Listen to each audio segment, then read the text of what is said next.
4 façons d'augmenter votre force de volonté. La volonté accepte le changement et s'adapte au nouveau. Développer cette aptitude est possible. Fixer un objectif et saisir les opportunités aide à maintenir l'autodiscipline. Parfois, il peut arriver qu'un défi semble être plus grand que ce que nous pouvons imaginer. Cela nous amène à prendre les choses avec pessimisme et nous finissons par baisser les bras, avant même d'y faire face.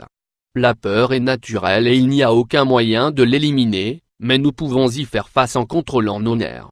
Ce n'est pas une tâche facile, car rien ne l'est, mais ce n'est pas non plus impossible. C'est dans ces moments où la volonté, aussi connue sous le nom d'autodiscipline, acquiert beaucoup d'importance. Découvrez dans cet article quelles sont les étapes à suivre pour renforcer votre force de volonté et votre esprit. 1. Pensez et agissez. Penser et agir pour augmenter la force de volonté. Le contrôle, c'est le pouvoir.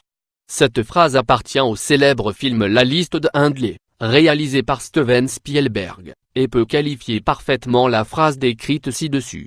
Pour réaliser ce qui semble impossible, vous avez également avoir besoin de force de volonté. Il ne s'agit pas seulement de se convaincre au niveau psychique, mais de le faire. Un grand espace sépare la capacité entre décider et agir. Il est très difficile d'y parvenir si l'on ne maintient pas une relation entre ces deux concepts. 2.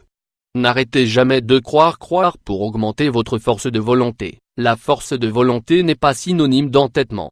Il ne s'agit pas d'aller de l'avant sans un plan pour accomplir une tâche, ni de répéter les mêmes erreurs.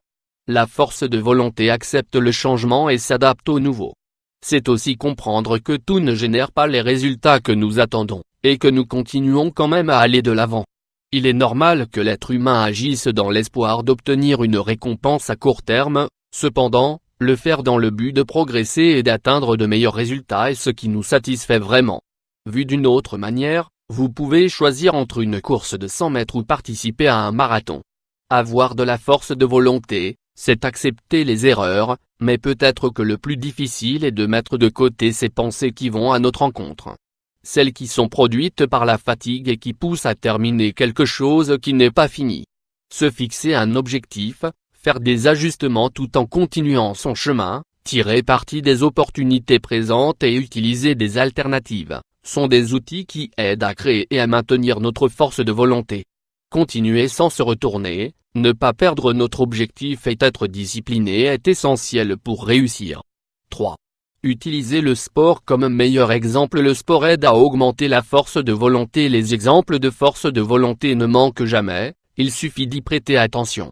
De situations familiales ou personnelles, dans lesquelles un être cher traverse un moment difficile et réussit à s'en sortir, servent aussi de motivation. À l'échelle mondiale, il existe des personnalités de haut niveau qui en sont également un bon exemple. Les athlètes d'élite en font partie. Par exemple, le footballeur argentin Lionel Messi peut se vanter d'avoir de la force de volonté. Aujourd'hui, nous savons à quel point il est talentueux, mais nous reconnaissons aussi tout ce qu'il a fait pour se démarquer avec sa stature dans une discipline de force physique. Aujourd'hui personne ne doute de cela, ni de ce qu'il a accompli. Son talent est naturel, mais il a réussi à le développer pour atteindre des niveaux bien supérieurs à ceux de ses concurrents. Ses problèmes de croissance ont été surmontés grâce à son désir de réussir, à ne pas se laisser gagner et à être fort. Détecter le problème et y faire face est la chose la plus importante. Avoir du talent ne suffit pas. Il faut avoir le désir de le faire, se fixer un objectif et rechercher le succès. 4. La patience. Une aide divine. La patience peut augmenter votre force de volonté. Ne pas y arriver tout de suite a provoqué beaucoup d'abandon, une erreur assez commune, mais en même temps regrettable. Les gens se désistent quand ils n'ont pas assez confiance pour continuer à se battre pour ce qu'ils veulent. L'objectif ne doit pas être quelque chose d'insurmontable. Un régime peut être un bon exemple. Supprimer les sucreries et les boissons qui ne favorisent pas le corps n'est pas une tâche facile, mais ce n'est pas non plus impossible. Dans ce cas, l'autocontrôle entre en jeu. Être tenté de faire quelque chose qui rompt avec le modèle qui a été suivi est naturel, mais c'est juste à ce moment-là où l'esprit doit gagner la bataille.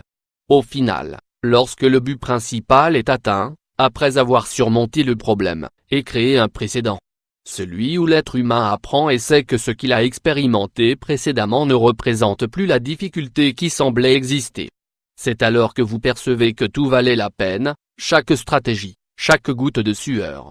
C'est le moment où la satisfaction devient indescriptible, quand on comprend que la volonté est l'allié qui nous a permis d'atteindre la gloire. Le bonheur est quelque chose de personnel, un concept subjectif qui dépend de chaque personne et de son contexte. Cependant, dans tous les cas, le bonheur est un choix.